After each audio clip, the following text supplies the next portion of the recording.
Hello friends, welcome to एमटी सिमायन कपी सर। मैं आप लोगों को कुछ वीडियो कॉम्पिटेटिव देने जा रहा हूं। फिलहाल इसको देखिए, क्योंकि यहाँ पर आपको एक जो क्वेश्चन दिखाई पड़ रहा है बोर्ड पर, यह आपका एक कॉम्पिटेटिव क्वेश्चन है। यह क्वेश्चन आप लोगों को क्लास 5 के जो भी कंपटीशन होते हैं या 5 से ऊपर मैट्रिक पास का भी जो कंपटीशन होता है उस तरह से भी, जैसे रेलवे, एसएससी, बैंकिंग वगैरह जितना भी है, ये सिमलतला सैनिक स्कूल, जवाहर नवोदय विद्यालय, सीएचएस, इन सभी में इस तरह के क्वेश्चन आपसे पूछे जाते हैं। चाहे बिहार पुलिस हो, जीडी हो, जो भी हो, इस तरह से आपसे क्वेश्चन पूछे जाते हैं। मैं इस क्वेश्चन को आप लोगों को दो प्रकार से बनाऊंगा। पहले तो इसको एक्स मानकर बनाऊंगा, इसके बाद इसको एक एलसीएम मेथड से बनाऊंगा, जो कि बिल्कुल आसान होगा। तो कोशिश करता हूँ कि पहले थोड़ा सा लॉन्ग बना दूँ और इसके बाद इसे शॉर्ट में बनाऊंगा। तो आप लोग वीडियो से बने रहिए और देखते रहिए, लाइक सब्सक्राइब करते रहिए और उसका अल्टरनेट भी आप लोग देते रहिए ताकि मुझे वीडियो बनाने में सुविधा हो। तो चलिए पहले आप इस क्वेश्चन को देखिए। क्वेश्चन को ध्यान से समझिए क्या कह रहा है। कह रहा है कि एक आदमी कुछ आमों को रुपए के 20 तथा उतने ही आमों को रुपए के 25 के भाव से खरीदता है। पहले इसका अर्थ समझ लीजिए क्या कह रहा है। कह रहा है कि एक आदमी है जो कुछ आम खरीदता है। आपको ये नहीं बताया गया है कि वो कितना आम खरीदता है, लेकिन कुछ आम खरीदता है।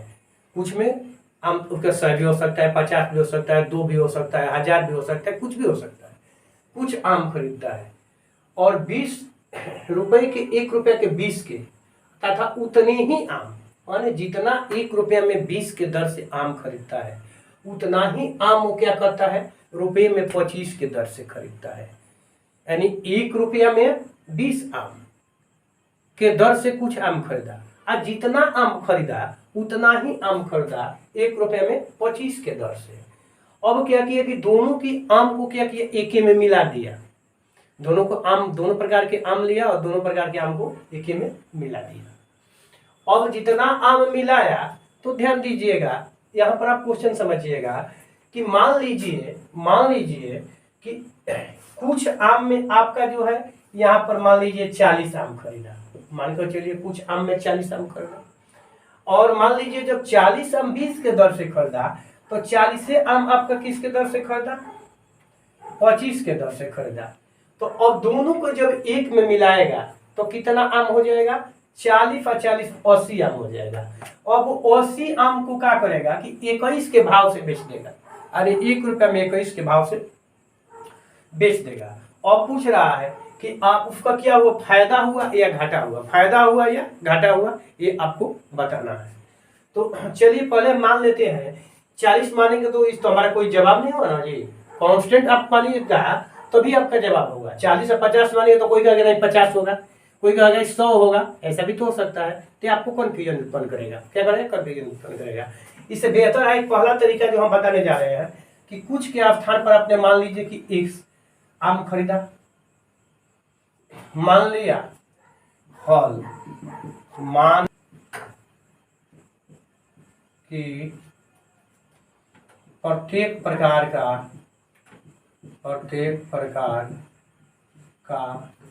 100 आम खरीदा। क्या खरीदा, 100 आम खरीदा। लिया कि प्रत्येक प्रकार का 100 आम खरीदा। तो अब ध्यान दीजिएगा कि एक कुछ आम रुपए के 20 के भाव से खरीदता है। यानी रुपए के 20, इसका अर्थ क्या हुआ कि 1 रुपये में 20 आम खरीदता है। तो इस तरह से इसको हल करेंगे तो चूंकि 20 आम का 1 रुपया है, 1 रुपया है, तो इसलिए एक आम का यदि क्रय मूल्य निकालिएगा तो 1/20 हो जाएगा। और यदि 1 आम का निकाल दीजिएगा तो इसमें 1 से गुना हो जाएगा, यानी 1/20 आम हो गया। कितना हो गया, 1 आम का क्रय मूल्य रुपया हो गया। सॉरी, कितना होगा, रुपया होगा। तो 20 आम, 100 आम खरीदा तो वो 20 रुपया की दर से जो आम खरीदा, यानी 1 रुपये में 20 के हिसाब से जो आम खरीदा, वो कितने रुपए का आम खरीदा, तो 1/20 रुपए का आम खरीदा। दूसरे शर्त से क्या हुआ, दूसरे शर्त से। अब एक से आम का दूसरे शर्त से इसी तरह से आप निकालेंगे तो एक से आम का क्रय मूल्य, तो एक बटा किस दर से खरीदा है, 25 के दर से खरीदा है, 25 रुपया। अब ध्यान दीजिएगा कि ये दोनों को एक में मिलाया है, जैसा कि हम समझाए थे कि 40-40 मिलाकर 80 हुआ था, उसी तरह से भी दोनों को मिलाएंगे तो x है ये 2x आम कहाँ से आ गया, x आम पहले इधर से दूसरा दाम से x आ, तो दोनों को मिला दिए तो कितना हो गया, 2x आम हो गया। तो 2x आम का क्रय मूल्य, 2x आम का क्रय मूल्य कितना होगा, तो 2x आम का क्रय मूल्य हो गया x बटा 20 प्लस x बटा 25, तो कितना हो गया। अब इसका एलसीएम कर लीजिए ना, किसका, 20 का और 25 का, तो 20 और 25 का एलसीएम कीजिएगा तो कितना हो जाएगा आपका 100 हो जाएगा, कितना हो जाएगा 100 हो जाएगा।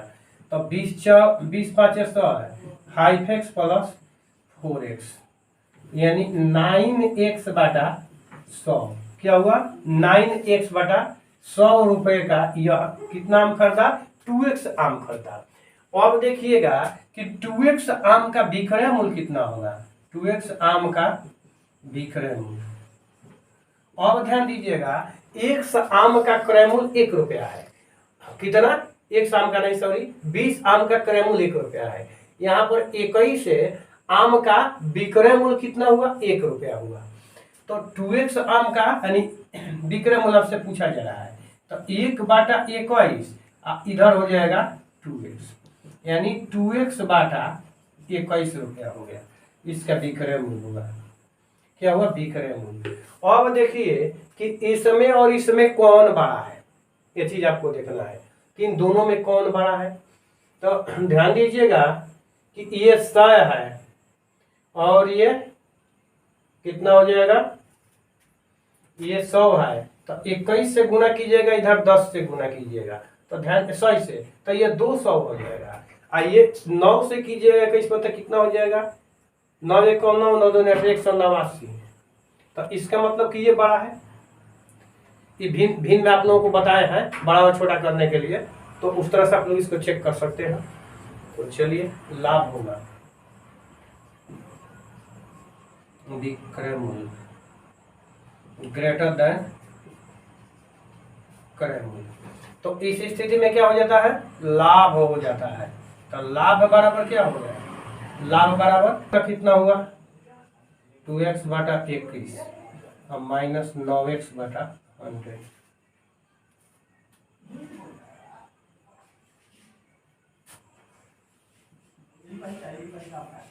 कैलकुलेट करते हैं तो 21 से 100 का एलसीएम करेंगे तो जो कि कोई कटने वाला नहीं है, तो इसका क्या होता है गुणनफल हो जाता है, तो 21 हो जाएगा। अब 2100 में 21 से भाग देंगे तो आपका कितना बचेगा, 100 बचेगा, 100 से 2 में गुना करेंगे 200 हो जाएगा।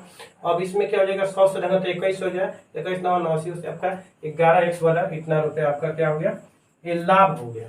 अब आपको क्या निकालना है, लाभ प्रतिशत, चूंकि कह रहा है कि लाभ प्रतिशत या हानि प्रतिशत बताना है, तो लाभ होगा तो लाभ प्रतिशत निकालना होगा, तो लाभ गुने 100 बाटा क्रय मूल्य, क्या होगा बाटा में क्रय मूल्य, क्रय मूल्य। तो लाभ कितना है आपका, ध्यान दीजिएगा लाभ है 11x बाटा 2100 और गुना में 100 और बाटा क्रय मूल्य। क्रय मूल्य देखिए आपका कितना आया है, क्रय मूल्य आया है 9x बाई 100। तो ध्यान दीजिएगा कि इससे ये और ये कट जाएगा आपका, और अंतिम बार इसको जब कीजिएगा तो कितना हो जाएगा 11x बटा 21 और गुना इसमें जो है आपका 100 हो जाएगा, 100 बटा 9x। अब x से x आपका कैंसिल हो जाएगा, तो इस तरह से क्या हो जाएगा, जब कैंसिल हो जाएगा तो 1100 बटा 9 1 9 9 2 18 189। अब इसमें 18 5 90 से तो ये नहीं होगा आपका 5 बार जाएगा, कि 5 बार जाएगा, तो 5 बार जाएगा तो 9 5 45, 9 5 45, तो 10 में से गया तो ऊपर बच गया 5, अब फिर ये 9 हो गया, 9 5 45 4 8 5 40 44, तो फिर 5 हो गया, और इसके मतलब कि आपका देखिए ठीक है, कितना 5 हो गया, फिर इसका 45 में 4 बचा था, ये के 8 45 है, अच्छा 44, तो ये 5 आपका हो गया। और इसके बाद में 5 एकम 5, 5 एकम 5, 9, यहाँ पर कितना बचा है 10, तो 1 बच जाएगा, 1 बाटा में हो गया 189, तो इतना प्रतिशत आपका हो गया। तो इस तरह से कहा गया था, लंबा बन गया, तो सही में हमने लंबा ही इसको बनाया हो। और इसी क्वेश्चन को वही भागिएगा मत, देखिएगा मैं इस क्वेश्चन को अब इससे छोटा बनाऊंगा और तीसरे बार इसको और छोटा बना दूंगा, तो देखते रहिएगा। चलिए अब इसके देखिए सेकंड मेथड कैसे बना रहा हूँ। तो आप लोगों को अब इसको क्या कर रहा हूँ कि एलसीएम मेथड से बनाने जा रहा हूँ। किससे बनाना? एलसीएम मेथड से। इसमें क्या करना होगा कि जितना दिया गया है सबका एलसीएम निकालिए, 2 3 4 जो भी दिया गया है उसका एलसीएम निकालिए। तो 20 25 21 इसका आपको एलसीएम करना होगा। चूंकि कह रहे हैं कि कुछ आम खरीदा, तो कितना आम खरीदा, वह जितना आम खरीदेगा उस आम की संख्या में 20 25 और 21 तीनों शामिल होना चाहिए। कितना आम खरीदेगा उसकी संख्या में 20 25 और 21 तीनों शामिल होना चाहिए। तो इस तरह से शामिल वह संख्या आपको ज्ञात करनी होती है। वह न्यूनतम संख्या ज्ञात करें जो कि किससे 20 25 और 21 से पूर्णतः विभाजित हो। तो वह संख्या क्या होगा? और 20 25 और 21 का एलसीएम होगा। अभी भागिएगा मत, इसके बाद भी मैं आपको एक शॉर्ट तरीके से एलसीएम भी बताऊंगा कि जिससे आपका एलसीएम भी आ जाएगा। अब तो मैं जनरल आपका एलसीएम बताने जा रहा हूँ। इसमें क्या होगा कि देखिए 2 अंक एलसीएम निकालते समय जब भी अभाज्य गुणनखंड करेंगे तो आपको देखना होता है कि अभाज्य गुणनखंड कम से कम 2 अंक का होना चाहिए। अभाज्य गुणनखंड कम से कम 2 अंक का होना चाहिए या 2 नंबर का होना चाहिए, 2 अंक या 2 अंक नंबर। चूंकि अंक भी होता है और नंबर भी होता है। इसको मैंने कई वीडियो में आप लोगों को जिक्र किया हूँ कि कब नंबर होता है कब अंक होता है। तो यहाँ दोनों का अभाज्य गुणनखंड हम पहले सबसे करेंगे। तो अभाज्य गुणनखंड कितना से करेगा? अभाज्य संख्या कौन सी है जिससे अभाज्य गुणनखंड हम कर सकते हैं? तो अभाज्य संख्या हमारा कितना आएगा? 5। 2 से तो कटेगा तो 1 कटेगा ना, तो 2 से नहीं कटाएंगे। 3 से कटेगा तो 1 नहीं कटेगा, तो हमारा 5 बच जाता है। 5 से इसको कटाएंगे तो 5 से कटाएंगे तो 5 एकम 5 हो जाएगा। यहाँ 5 होगा 20 4 अब 5 यहाँ 25, अब 21 हमारा नहीं कटेगा।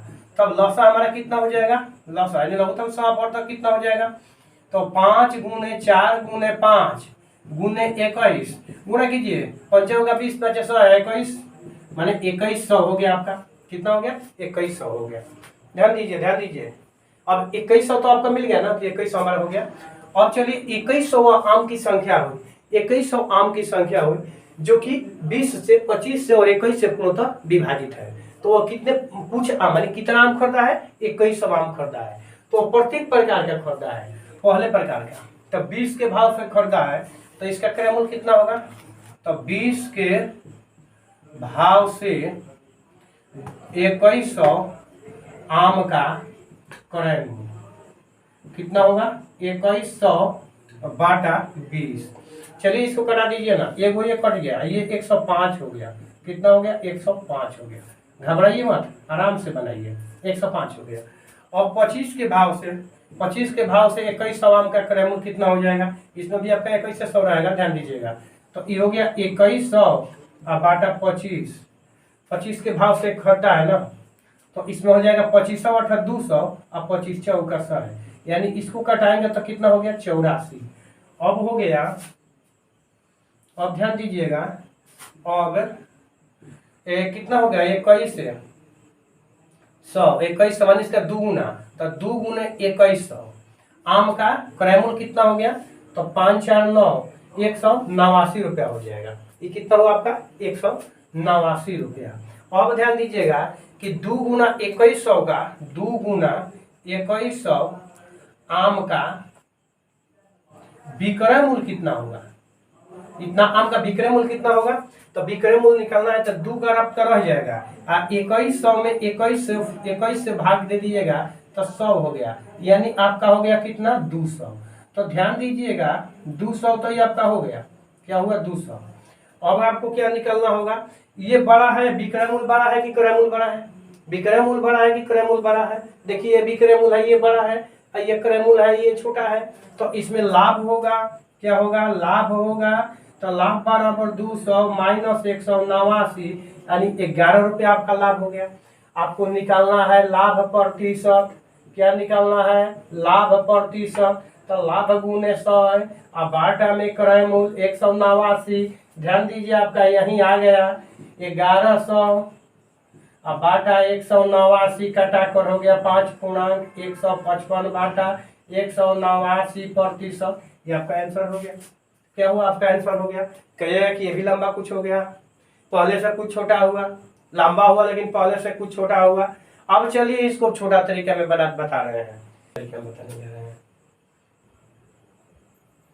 चलिए इसको देखिए शॉर्ट में कैसे बनाएंगे।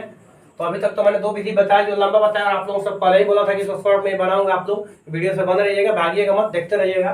तो चलिए इसको देखते हैं शॉर्ट में कैसे बनाते हैं। जो भी आपका बड़ा हो ऊपर लिख दीजिएगा, एलसीएम करना है, और दोनों वाला छोटा वाला जो है नीचे लिख लीजिए। अब चलिए किससे कटेगा, 5 से कटेगा, तो 5 भी लिख लीजिए। और कितना से कटाइएगा, 5 कितना बढ़ जाएगा, 5 का 20, 4 बढ़ गया, और 5 में 5 25 बढ़ जाएगा।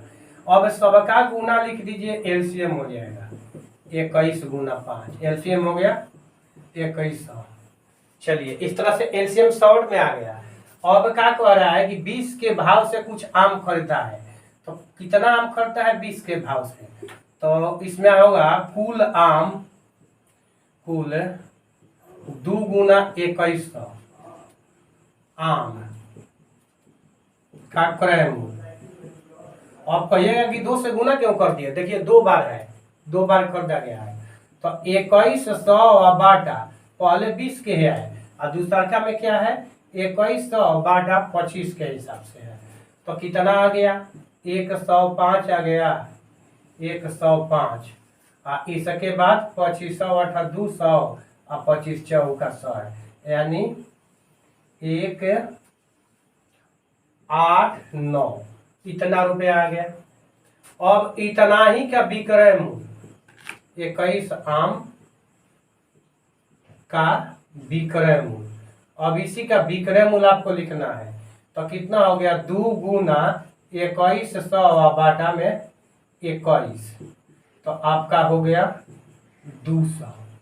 अब क्या कीजिएगा, यहीं पर आपका हो गया लाभ, तो 200 अब माइनस 189 बराबर 11, और इसके बाद लाभ प्रतिशत, लाभ प्रतिशत 11 गुने 100 बाटा क्रय मूल्य 189। अब हो गया 1100 बाटा 189, काटा लीजिए 5 1 5 5 189%। तो ऐसे भी आपका बन जाएगा। तो इसमें चलिए आपसे मिलते हैं नेक्स्ट वीडियो में इस तरह से क्वेश्चन के साथ कुछ।